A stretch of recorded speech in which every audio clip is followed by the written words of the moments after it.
The Chiefs don't practice today. The rest of the veterans have arrived up in St. Joe, and we have a special announcement for you today on KCSN Update, presented by DraftKings. You are listening to KC Sports Network, the #1 podcast network for today's Kansas City sports fans.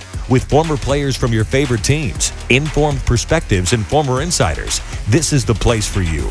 You can find us wherever you listen to podcasts or on our YouTube channel, all over social media, or our morning newsletter, KCSN Daily, dedicated to your Kansas City Chiefs. KC Sports Network is proudly presented by Emprise Bank, your partner in possible. I'm BJ Kissel. Welcome to KCSN Update, your daily dose of Chiefs news from us here at KC Sports Network. It's Tuesday, July 26th. Now, before our special announcement, here's a quick word from DraftKings. Football fans, DraftKings changed the fantasy game forever back in 2012. Now, 10 years later, they're doing it again with Rainmakers Football, their first ever NFT fantasy game. A new shot to win millions in prizes and the only NFT fantasy game licensed by the NFLPA. Playing Rainmakers Football is simple. Buy, sell, bid, and win player cards of the biggest names in the game through regular drops and auctions. Build your collection and enter free Rainmaker Football contests all season long to compete for millions in draw-dropping prizes. Each week, craft your lineups of athletes from your NFT collection and rack up points for touchdowns, receptions, and more like you would in daily fantasy football. The next generation of fantasy sports is almost here. Download the DraftKings Daily Fantasy app now and sign up with promo code KCSN and click the Rainmakers tile and opt in so you can be ready for the next drop. Play free for millions in prizes all football season long and build the ultimate NFT fantasy franchise with Rainmakers Football. That's promo code KCSN only at DraftKings. Eligibility restrictions apply. See DraftKings.com for details. All right, everybody. I told you we had a special announcement, and we do. Joining us every Tuesday, all season long on KCSN Update, will be this guy from the Chiefs beat. That is Nate Taylor of The Athletic. Welcome, man. Hello, BJ. How are you doing, man? I am happy to be here, happy to sort of join the network, I guess, officially for this upcoming 2022 season. So looking forward to it, man. I can't believe that we're actually going to start seeing like professional football players practice football together. Yeah, we talked about that up in Weston a couple weeks ago when we did the podcast that it just felt like finally it needs to get here. And it's finally here. You get to watch something that resembles football tomorrow, since you'll be up at camp on the campus of Missouri Western State University every day, keeping all of us Chiefs fans updated on what's going on, and we'll aggregate and talk about everything that you guys talk about up at camp here at KCSN. But I'm excited, man, for you to join us every Tuesday. Give us your perspective, because having been there for a long time, a while ago, you know how much more information that you can provide and perspective that people on the outside can't provide. And we talked about that before, that you do such a great job at kind of understanding the whole picture instead of just kind of seeing one thing and running with it. They do provide the perspective that everybody can take something away from. So I'm excited about that. And I'm excited about this segment that we're going to do every Tuesday, because we're going to call it 5 Burning Questions with Nate Taylor. Are you ready to get started? I am. And I hope that when training camp really gets going again, starting tomorrow, that I can be sort of your fantasy football update guy, that I can give you an idea what the depth chart is. Obviously, there will be storylines that sort of follow along for the course of the regular season. And, of course, everything sort of leads up to September 11th. But we're starting here. We're starting now, and I'm looking forward to this segment, and hopefully people enjoy it as we go through the journey that is the season.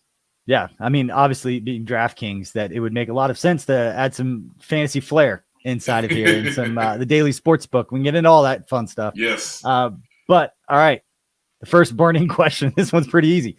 Why are you joining us every Tuesday during the Chiefs season? It's great. And by the way, BJ really didn't prepare me for these, so these are really real reactions off the cuff.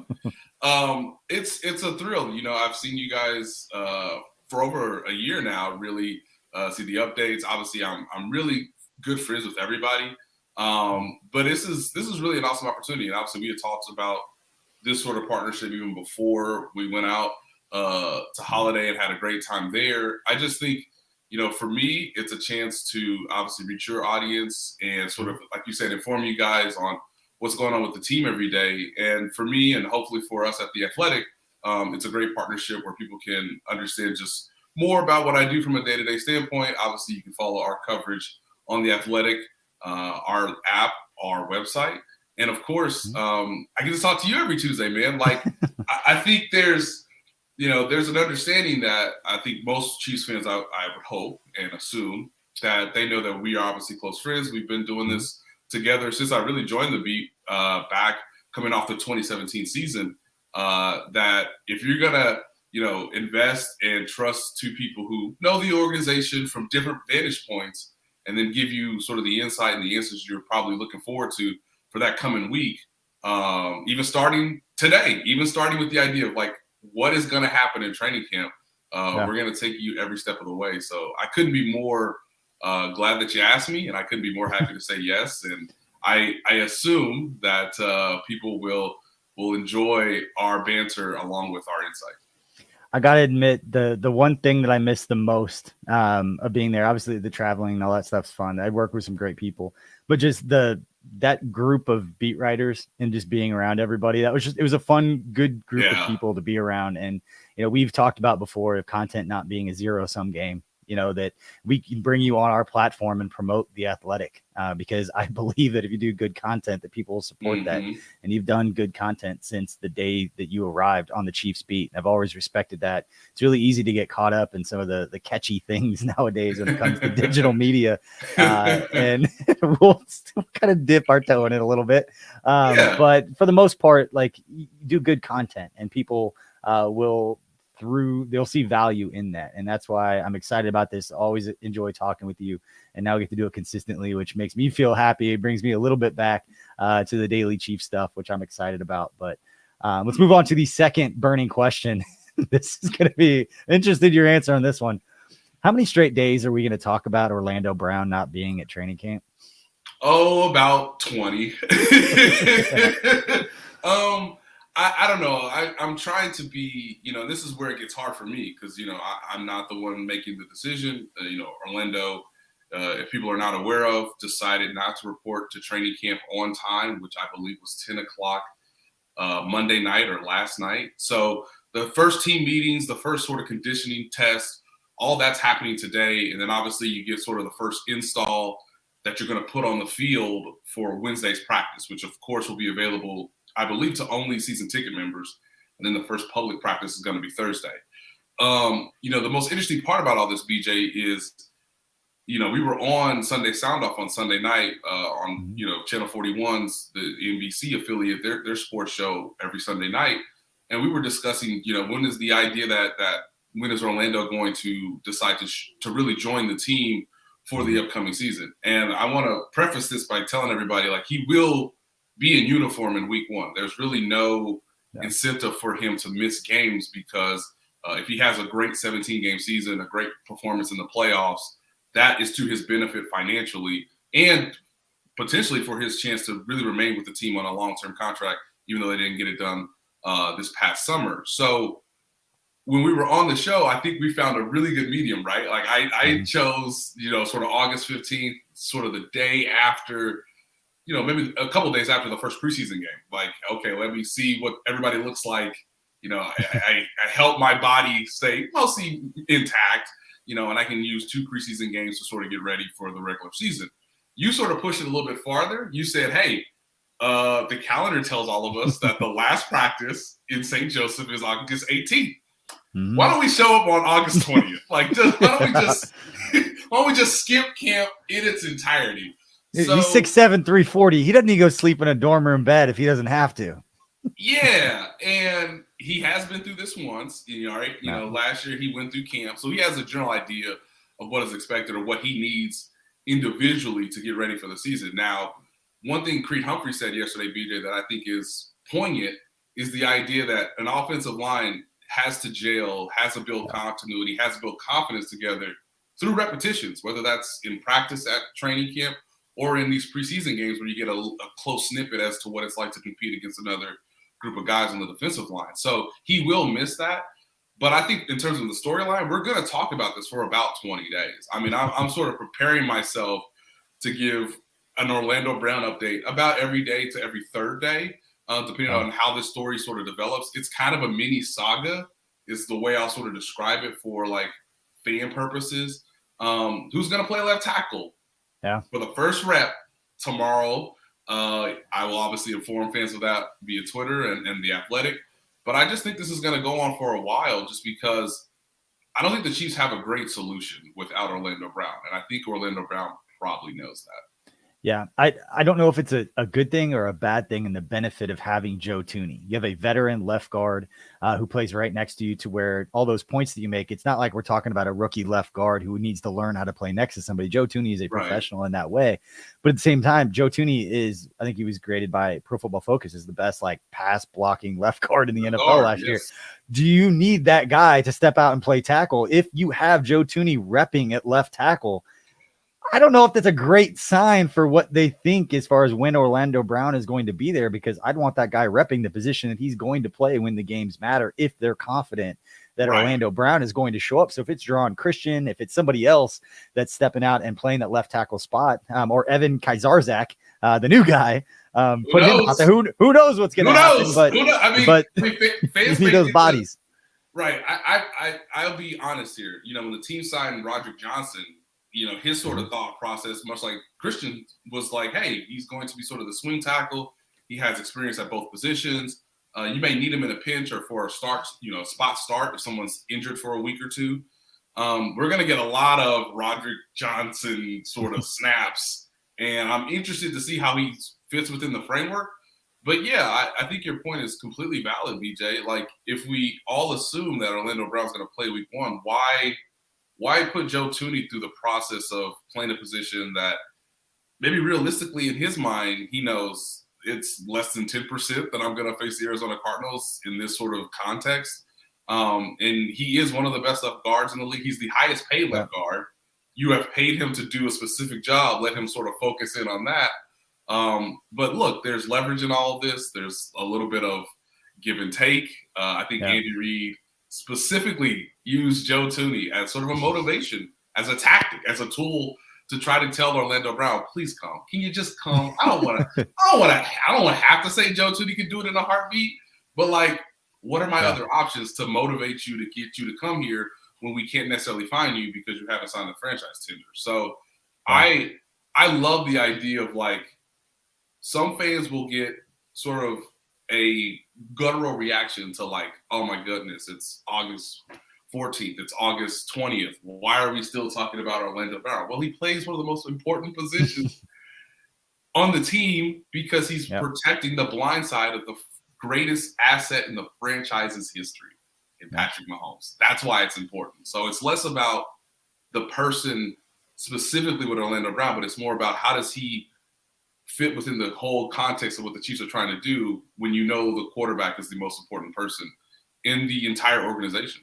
Yeah, my money would be on that Monday after that Washington second preseason game. As soon as they break camp and get back to Kansas City, it's still considered camp, but it's away from St. Joe and it's back at the practice facility. And that gives them, I think we figured out like 20 days, just under 3 weeks to get ready for that week one matchup against Arizona on September 11th.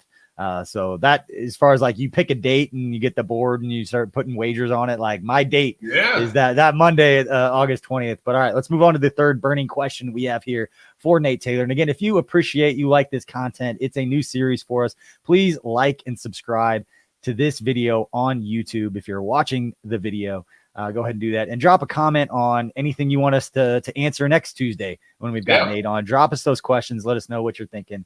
All right. Third question, which Chiefs player has the most pressure on them to succeed this year? The more I think about it, BJ, and I've written this in The Athletic about a week ago, I think because of where he was taken in the draft, because the competition at his position, I really do believe it's Clyde Edwards-Helaire.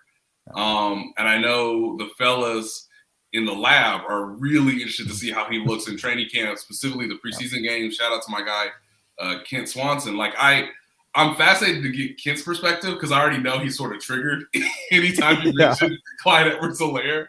And it's okay. It's okay. He's a It's a thing for him. Yeah. The first round running back. It's all right. You didn't take him at 15. You took him at 32 because you won the Super Bowl. So there's a bit of a difference. You understand the context, but this has got to be it. And when I talked to Clyde in June, really for this article, he sort of expressed that, there's urgency that needs to be there, that this is really the first chance for him to have a more traditional lead up to the NFL season. There's no injuries. There's no COVID restrictions. He went through a real legitimate offseason program to get as many reps possible to prepare you for training camp in the preseason. But the team also signed Ronald Jones. And I think Ronald Jones is Ronald Jones is really the first legitimate veteran who I believe puts pressure on who's going to be the starter, who's going to get the majority of the snaps or the touches from that position. And Ronald Jones has played with, Tom Brady and won a Super Bowl. Like he's accomplished. In some ways, you could say he's just as, if not more, accomplished than what Clyde Edwards-Helaire has done. And yes, he's a bit of an older player. He's a real veteran. But the time is now. I know people said that Clyde Edwards-Helaire should be used more in the passing game. Let's see if that happens. There's a whole question about his durability because he is one of those shorter running backs in the league. There are players who obviously feel a lot of pressure. We just finished talking about Orlando Brown. Whenever he comes back, there will be immense pressure on him. But that's mostly individual in the decision that he made financially to sort of say, I want to bet on myself in a contract year on the franchise tag. I think for the future of Clyde Edwards-Helaire's career, this is really a pivotal point. And you hope he has success, but he's got to be more consistent. He's got to be more durable. And he's really got to prove his worth so that the Chiefs don't necessarily have to turn to a guy like Ronald Jones and say, here are the keys to the position. And if he runs with it, then that really changes the trajectory of your future. Yeah, offensively, I would have absolutely said that. I was thinking the same thing. And defensively, it's not pressure in that way, but it's Juan Thornhill for me. I think Juan has all of the athleticism. He's got all the traits. The knee injury put a hamper on him at a time where he was really going to take the next step, I thought. We knew about his ball skills. He came in, 2 years ago. He had gained some good weight. He came in a little bit bigger. I think he's actually thinned down. He leaned out a little bit. Actually ran into him at Quick Trip about a month ago. He's getting ready to go we don't live too far from each other, and we pass each other in Quick Trip. And he looks like he'd leaned down a little bit. So I'm excited to see. I think I was a Juan Thornhill believer before that draft. I was excited when they took him, and he had really started to click. He came down. He was helping in the run game. We knew about the ball skills. So I think it's a big opportunity for him to come back healthy. Now that, Tyron's not there anymore. So right. He's got his role and he can, speak up a little bit more and all those things and those dynamics inside the room that do make a huge difference. But yeah, that's the guy for me. All right, let's move on to number 4. And that's which Chiefs player may make the Pro Bowl that nobody else sees coming right now, Nate, except for you. It's a chance for you to put your stamp on a guy and be like, that dude's going to step up and make some plays. This is really a tough question. I'm thinking more on the defensive side of the ball because I think it's harder to project the guy sort of having a breakout year on defense because they don't score touchdowns. They don't get, big highlights or first downs or, obviously when they get their hands on the ball, it's really a rare opportunity. To your point about Juan Thornhill, he sort of put this on himself. He wants to make the All-Pro team, let alone Pro Bowl. Yep. So we'll see where that goes with him. I would say that I'm still pretty bullish on L'Jarius Sneed. And I think that there's a lot of conversations in the league in terms of scouts, other coaching staffs. I really like the skill set that L'Jarius Sneed has had. I was really high on him last year, and they put him in that sort of dual, hey, you play on the outside, you sort of come down, you be that nickel defender. He struggled with it at times, but he sort of got better as the season went along. And I think, for year 3 with him, there will be a lot of responsibility just because he's probably their best cornerback on the roster right now. Now, obviously, we'll see what happens with Trip McDuffie, the first-round pick this year. But I like L'Jarius Sneed to maybe get, 6 or 7 interceptions. It's a passing league. That's sort of a path towards a Pro Bowl. We just saw what Diggs did with Dallas last year. So they have a slightly different skill set, but I like the idea of, hey, if this defense can't get home the way that probably most Chiefs fans would like them to, you're going to have to be excellent in the secondary. You're going to have to create turnovers. And turnovers really are the name of the game. on the defensive side of the ball. So if L'Jarius Sneed can get a few more of those, hey, maybe take one back to the crib for a touchdown. All those highlights, all that consistency, I think it leads to a chance for him to make a Pro Bowl where you say, I assume Chris Jones was going to be great, but, his teammate in, are they still doing it in Vegas? Hawaii, wherever they are. But wherever they're at. They're not going to be there. Chiefs aren't going to be there. Hey, don't worry about it. That is really a long way to. They still got to get that honor. That's really a long way to think. Yeah, you still get the honor, but whether it's Willie Gay or L'Jarius Sneed, I would say those are probably the two that come to mind. But I'm going to give it to Sneed. All right, Sneed's a good one, and Willie Gay's been the guy that I've brought up from the beginning. That is, he takes the next step. This defense is going to go to another level, and I like your point. Just you get interceptions, you get on the radar of people, the casual football fans around the country who really determine whether or not somebody could make a Pro Bowl. People talking about him, you're on highlights, you're top of mind, and all of it works together. I think having even a Leo Chanel is going to help, and that you've got a rush Sam linebacker who can get pressure on a quarterback, get the ball out a half second early so the DB can make a play on it. It all works together. So whether it's Sneed or Thornhill, love what you're saying right there, and I love those options. All right, the fifth and final burning question that we have here for the Athletics, Nate Taylor on KCSN Update, and that is, this is kind of an easy one because you haven't really been up there a whole lot. What's been the best camp moment so far? The best camp moment so far. It's honestly the moment where Patrick Mahomes really gets to experiment. Patrick Mahomes understands that, I've done these reps enough. It's okay. He kind of looks at Eric Bieniemy and he's like, I'm gonna do it. And I think there's real joy in him really. And I'm interested to ask Patrick this question, but just there's real joy, and you can kind of see it from afar. Telling Matt Nagy, hey, you saw me when I was a rookie, and that was fun. Mm-hmm. This is different now. I'm a different player. And it's the video that Aaron Ladd from 41 captured, the behind the back. It's a great drill because it works on obviously hand-eye coordination, but obviously the fluidity of showing, run pass options, sort of, hey, here's what it looks like from play action in the shotgun. And also, if someone just happens to be available in the flat, I'll just do one of these, And it's so fluid, and it was a very impressive throw. That yes, even while there are mostly rookies there's only 30 guys on the field, so your eyes just sort of gravitate to the quarterback. And you go through these drills, and you just see Eric Bieniemy and Matt Nagy saying it's not the drill. It's not what we do here. But sure.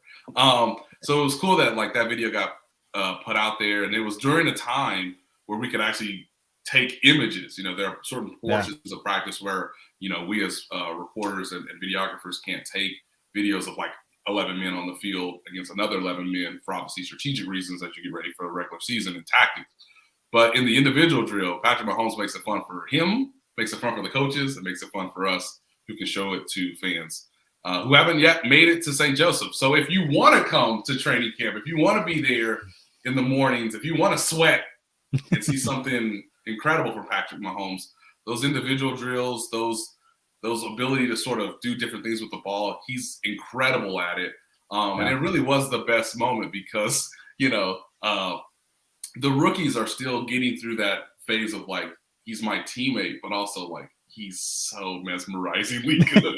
Sure, McDonald's nobody in the Pac-12 ever did that before. So no, what am I supposed to do here? Spag's I don't know. Nobody else can figure it out either. Yeah, so. It'll help you, son. Just try to take something from the rep, even though you probably won't see that on Sunday. Even if you're going up against someone as talented as Kyler Murray. Yeah, I brought this up on Sunday Sound Off when we joined Mick Schaefer and Seren on 41. Thanks to the fearless producer Nick Jacobs and we love him for all of his help behind the scenes. But if you do go up to camp, make sure you pay attention to the big cameras that the Chiefs have down on the fields with the giant poles on them. They rotate every day on which field they're on, and that's the field that they are going to do the 11-on-11 drills because they want those cameras shooting those drills. They always start with individual and maybe do some special team stuff. So it's normally the second half of practice. But if you're looking at a place to sit and just kind of post up, check out where those cameras are, and that can help you make that decision. And also, whenever they get into the special teams, like 11-on-11 stuff, that's when you watch the other field, because that's when Patrick Mahomes and Henny and now Nagy being back, they do the quarterback competition stuff, which is always entertaining to watch, because normally you get like Travis Kelce will kind of wander over and start throwing the ball at the, the crossbar or the trash cans, whatever they're trying to do. That was always a big hit as well. So you go up to camp, make sure you're paying attention to everything that's going on. But they do such a great job. Camp's we talked about it before, but camp's such a special experience to get. You'll never be able to get closer. You could be 10 feet away from the defensive lineman when they're down in that corner doing drills, listening to Chris Jones, and those guys get after it. It's a great experience. I'm going to try to be up there Friday. We'll see. But make sure everybody that's out there listening to this, follow Nate Taylor on social media. You can catch all of his work at The Athletic, and we will be joined by him every Tuesday all season long here on KCSN Update with the Nate Taylor 5 burning questions. And again, don't forget to drop those comments. We'll get those questions to him next week. Don't forget to like and subscribe. Nate, final thoughts before we let everybody go. Just the idea that, like, hey, we're going to see 89 men on a field. We're -1. That's obviously Orlando Brown Jr. Pretty big one. But we're going to see 89 men, and this is really the first glimpse of what the team will look like. This is the first time we can really report as media members who's the first team linebackers, who are the first team wide receivers, who is at left tackle. I'm really fascinated for that, because then you're going to see the fluctuation and the changes moving forward about, hey, I can see this positional battle, and this guy appears to have the edge for the upcoming season. And I'm just looking forward to obviously meeting fans, saying hello, getting their thoughts on these things as well. I'm looking forward to whatever question comes next week, because they see something or they read something from camp and they want to get a little bit more information. And so obviously we'll try our best to provide that, but it's a great time to know we're here. We made it. We're no longer talking about the salary cap a ton. Like, we'll talk about it, in small doses. It's just like, but in terms of the overall conversation about the team, it will be about football, and the season is sooner than you think, people. When you really look at the calendar, you go, oh my goodness, they're going to be playing games that count in less than 2 months. Those tailgates will be fired up. Those drinks are going to be cold, and it is going to be a really good time, really good season. One of the hardest schedules in NFL history, if we're just going to start throwing around big terms like that. But they've got their work cut out for them this year, and it all starts up there at camp. And Nate will have us covered every step of the way. We appreciate everybody for tuning into this video. Thank you, everybody. Go out there. Please be kind.